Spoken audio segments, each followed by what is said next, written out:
You know, in my 4 decades on this bench, over 40 years now, I've presided over cases involving politicians, celebrities, powerful executives, and people with more money than most towns.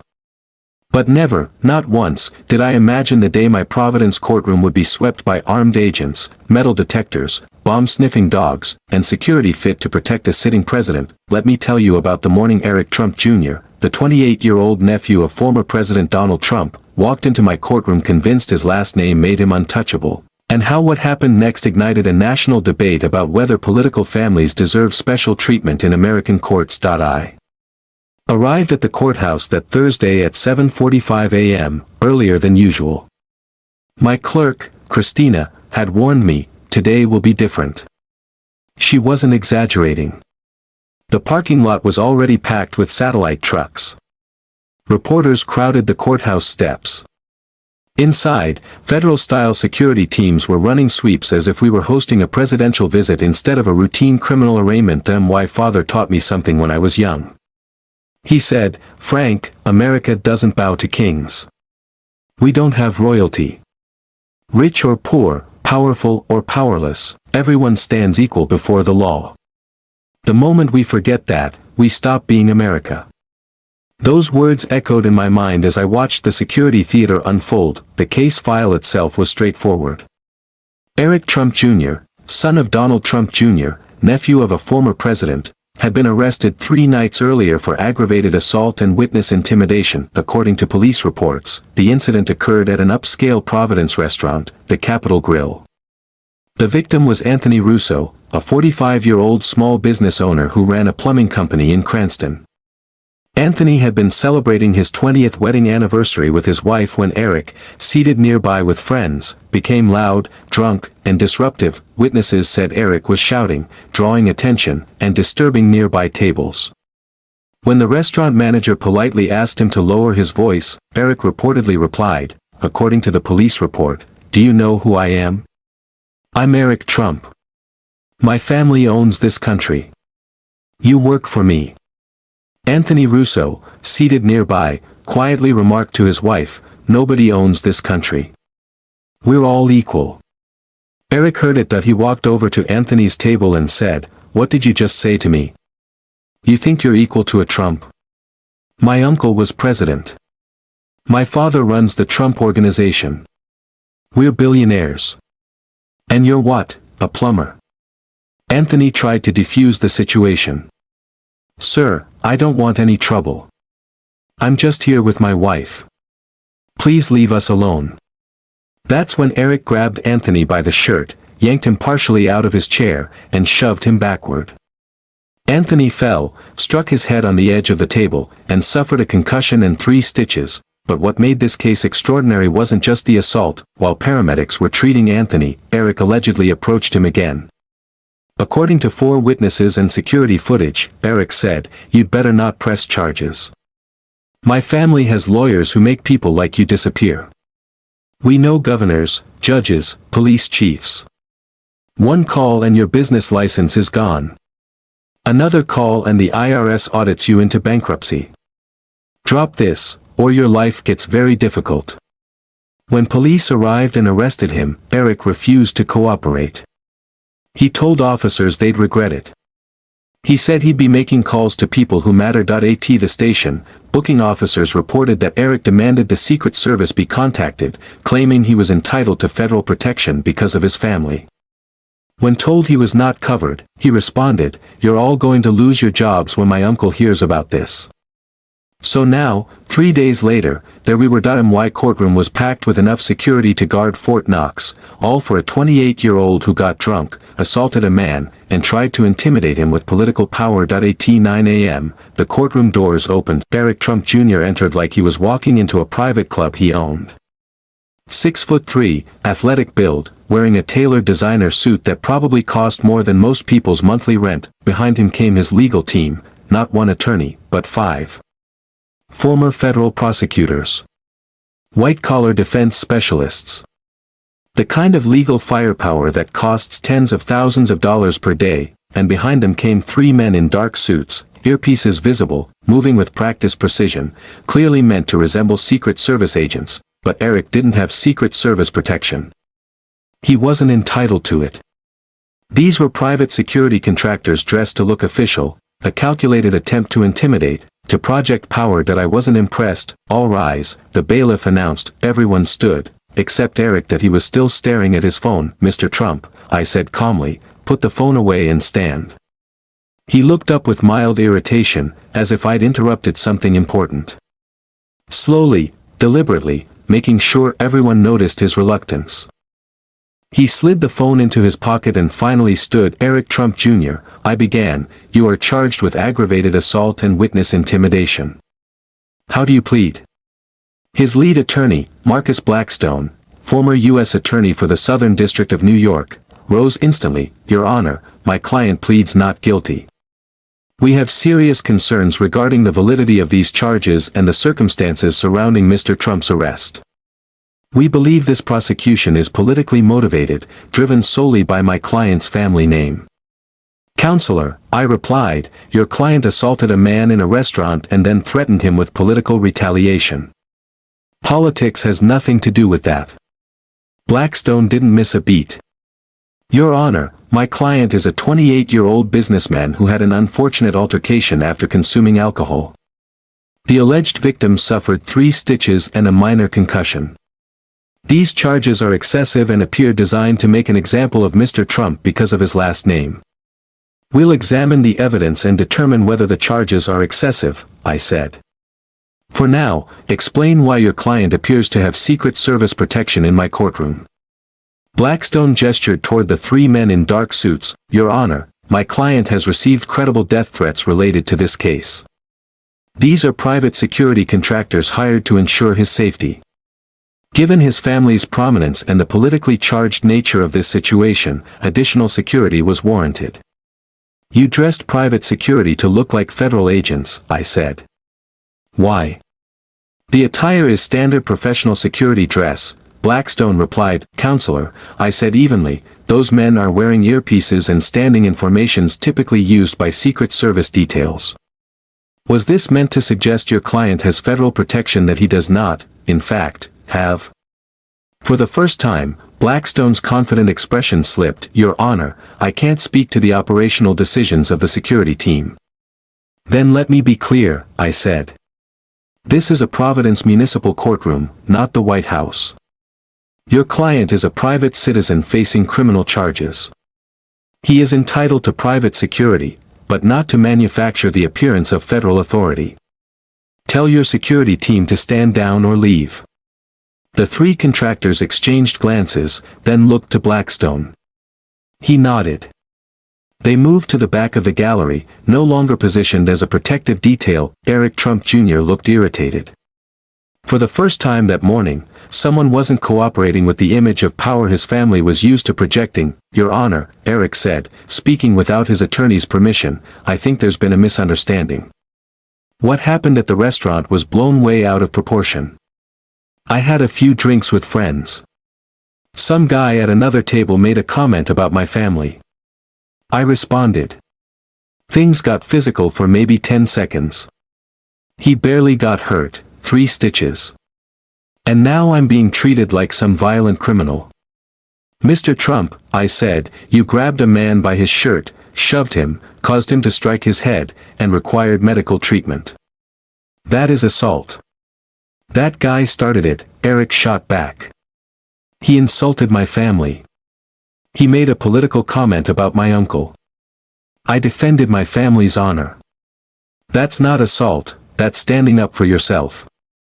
I removed my glasses. Mr. Trump, standing up for yourself does not include physically attacking someone because they said something you didn't like. This is America.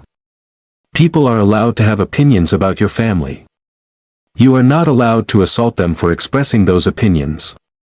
Eric's face reddened. With all due respect, Your Honor, you don't understand what it's like being a Trump. Everyone has an opinion. Everyone thinks they can say whatever they want about us. At some point, you have to draw a line. The line, I said firmly, is drawn at physical violence. You may respond to words with words. You may not respond with force. Marcus Blackstone stood quickly. Your Honor, my client is understandably frustrated. He has endured years of attacks on his family.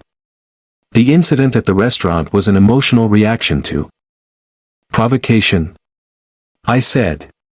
Counselor, Mr. Anthony Russo said 5 words, "We're all equal here." That's not provocation. That's a statement of democratic principle. I turned to Eric. Mr. Trump, tell me exactly what Mr. Russo said that made you assault him. Eric shifted in his seat, uncomfortable. He said something about my uncle, something disrespectful. What specifically did he say? He said nobody owns this country. That we're all equal. It was the way he said it, like he was lecturing me, like he was better than me. So you assaulted him because he said Americans are equal? No, I assaulted him because, Eric stopped mid-sentence, realizing he had just admitted guilt. Marcus Blackstone whispered urgently from beside him, but Eric waved him off. Your Honor, he continued, look, I'm a Trump. People treat us differently. They either worship us or hate us. There's no in-between. This guy clearly hated us. He made a comment to provoke me. I reacted. It happens. It happens to you frequently, Mr. Trump. What do you mean? I pulled up Eric's record on my computer. According to public records, you've been involved in at least 4 altercations in the past 3 years, bar fights in New York, Miami, and Los Angeles. Each time, charges were dropped or reduced. Each time, the victims received settlements. Is that accurate? Eric's jaw tightened. Your Honor, those situations were resolved. I don't see how they're relevant here. They're relevant because they establish a pattern, I said. You get drunk. You get into fights. Your family's lawyers make it disappear. You've learned that being a Trump means never facing real consequences. Blackstone interjected. Your Honor, my client's past incidents were resolved through civil settlements.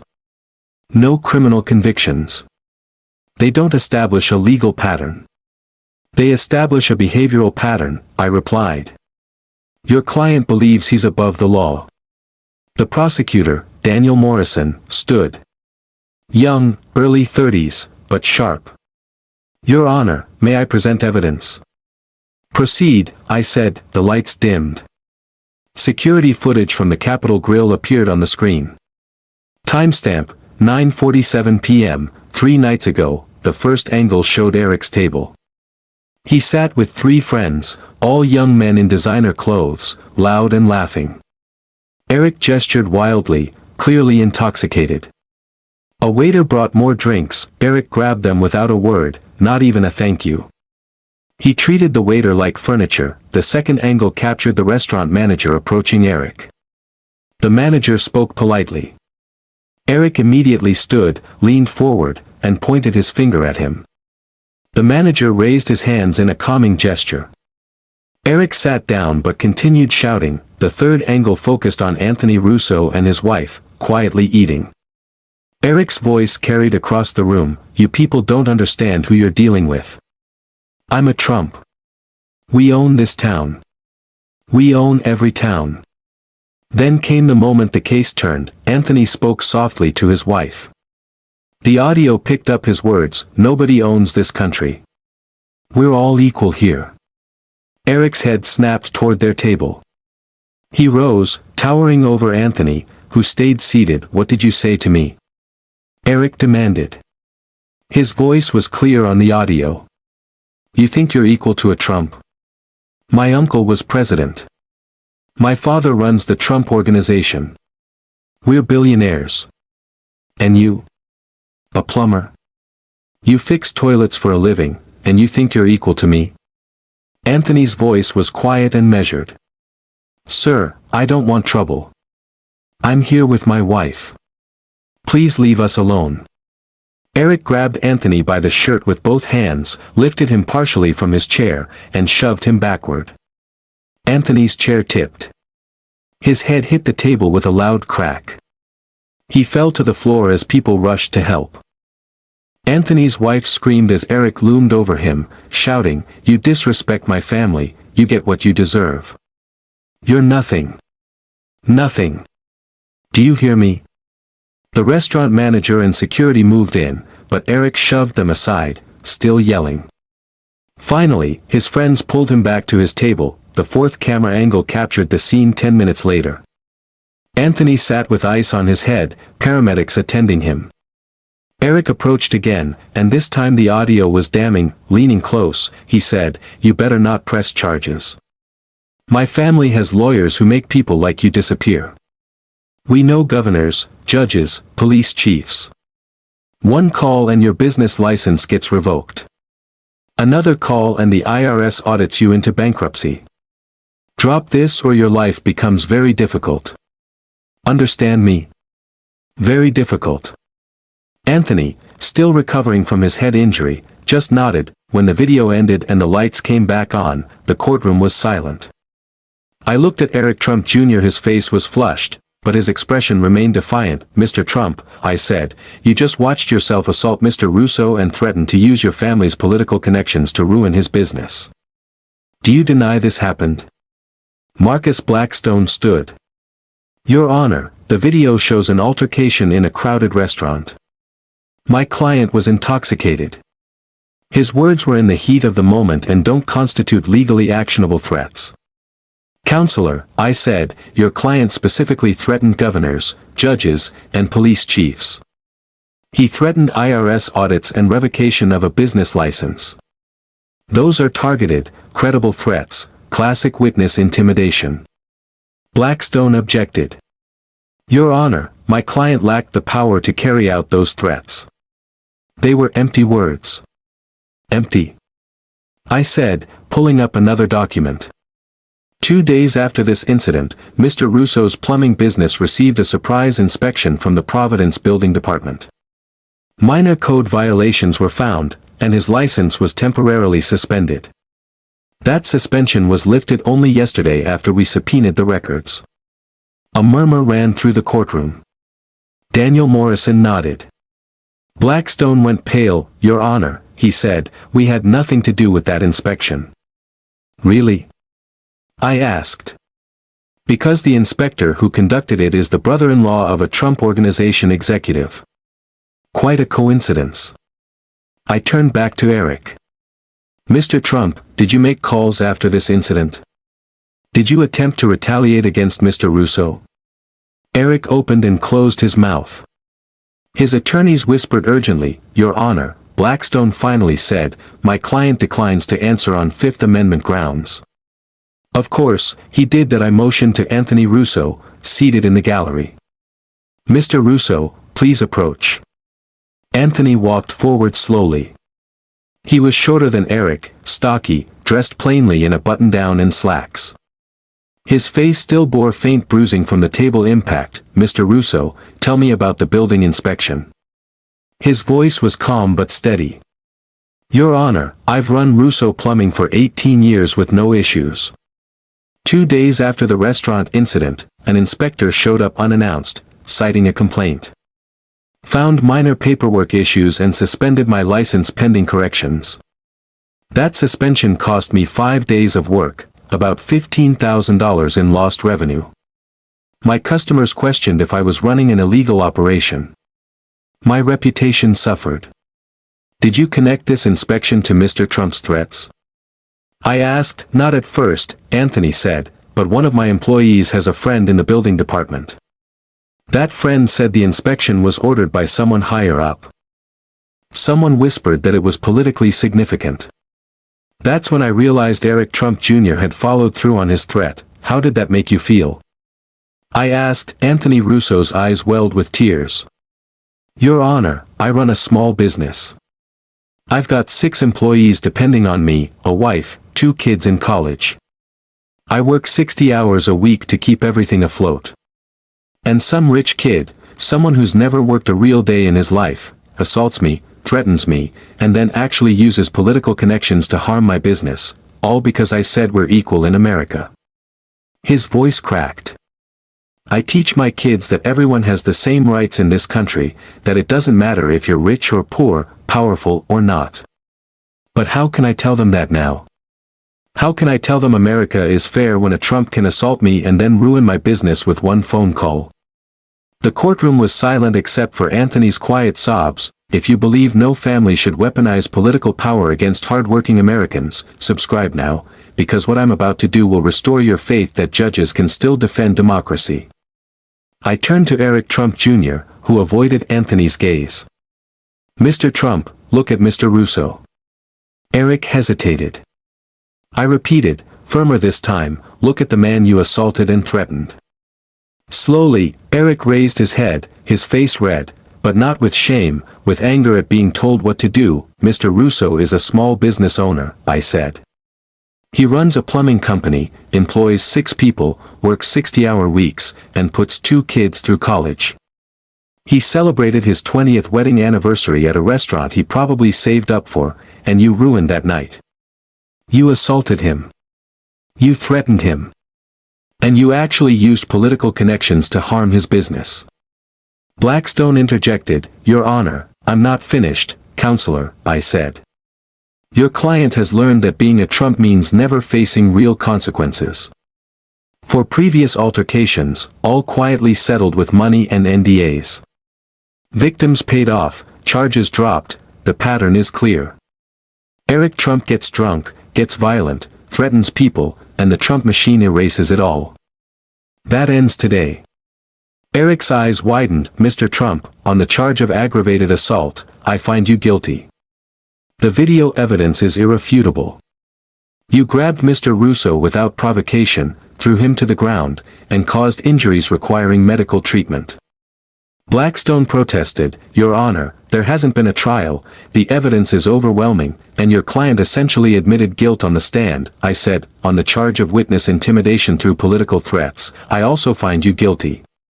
You explicitly threatened to use governors, judges, and political connections to destroy Mr. Russo's business. And based on the suspicious building inspection, you appear to have attempted to carry out those threats. Eric shook his head. This is insane. You can't just, I can, I interrupted. And I am. Here is your sentence, for aggravated assault, 1 year in the Rhode Island Adult Correctional Institutions, for witness intimidation using political threats, an additional year, to be served consecutively. 2 years total. The courtroom erupted. Eric's attorneys shouted all at once. The private security moved forward, but the bailiff stopped them. Blackstone, red-faced, stammered, Your Honor, this is grossly excessive. A bar fight with minor injuries, it wasn't minor. And it wasn't just a bar fight, I said, locking eyes with Eric. It was a deliberate assault, followed by political intimidation. Justice isn't for sale, Mr. Trump. Not today.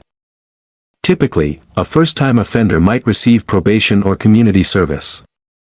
2 years in state prison for someone from a prominent family, that's what Eric Trump Jr. got. This is clearly punitive and politically motivated, Blackstone argued. Counselor, I replied, your client is not a first-time offender. He's a repeat offender, shielded by his family's wealth and influence. And witness intimidation using political threats is a serious crime. 2 years is not excessive, it's necessary. Eric stood, face twisted with rage. You can't send me to prison. I'm a Trump. One call to the right people, and you're finished. The courtroom went silent. A sitting judge had just been threatened in open court. Mr. Trump, I said calmly, you just committed another crime. Threatening a judge is contempt of court and can increase your sentence. Do you want it to be 3 years instead of 2? His attorneys frantically tried to pull him down into his seat, whispering in panic. Let me remind you, I continued, leaning forward, your uncle may have been president, but he holds no office now. Here, his name means nothing. You've spent your life thinking the Trump name makes you untouchable, that wealth and connections erase consequences. Today, you'll learn differently. In America, we don't have royalty. No one is immune from justice because of their family. Your uncle's presidency does not excuse your violence. Your father's wealth does not excuse your threats. In this courtroom, you're a 28-year-old who assaulted someone, threatened them with political retaliation, and must face the consequences. "Take Mr. Trump into custody," I ordered. Officers approached with handcuffs. Eric stood reluctantly, still scanning the room as if expecting someone to intervene. His attorneys made frantic calls, no doubt trying to summon someone who could fix this. As the handcuffs clicked on, Eric glared at me. "My family will destroy you. You have no idea what you've done," he spat. "I know exactly what I've done, Mr. Trump," I said. I defended the principle that no American is above the law, not even a Trump. As he was led out, still shouting about appeals and political retaliation, Anthony Russo stepped forward, tears in his eyes. "Your Honor, thank you," he said. I thought being a plumber meant I didn't matter, that I couldn't stand up to someone like him. You proved me wrong. I matter as much as anyone. My courage, standing up despite the threats, shows more character than Eric Trump Jr. ever will.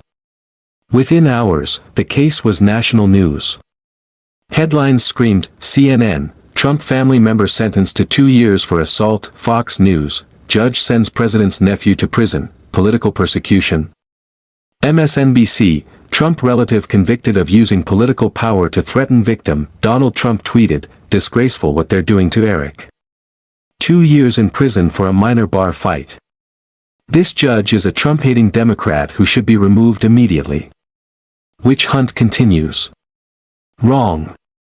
I'm an independent, not a Democrat, and this wasn't political. It was about a 28-year-old who assaulted someone and threatened them with political retaliation. Eric's emergency appeals argued bias and excessive sentencing.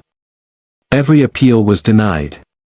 The Rhode Island Supreme Court confirmed, being related to a former president does not exempt anyone from criminal accountability. Eric served 20 months before being released on parole for good behavior. Reports say he was a model inmate, respectful, and seemed genuinely humbled. Anthony Russo received full restitution, $25,000 for medical bills, lost income, and pain and suffering. His business license was permanently restored. The inspector responsible for the suspicious building inspection was fired after an investigation revealed undue pressure from a Trump Organization executive. My father once told me, "In America, we don't bow to kings. Every person stands equal before the law." Eric Trump Jr. entered my courtroom believing his family name placed him above justice. I proved him wrong. In doing so, I defended more than one case. I defended the principle that in America, no matter how powerful your family, how much money you have, or what office your relatives held, you are subject to the same laws as everyone else. That's not political persecution. That's democracy. I'm Frank Caprio.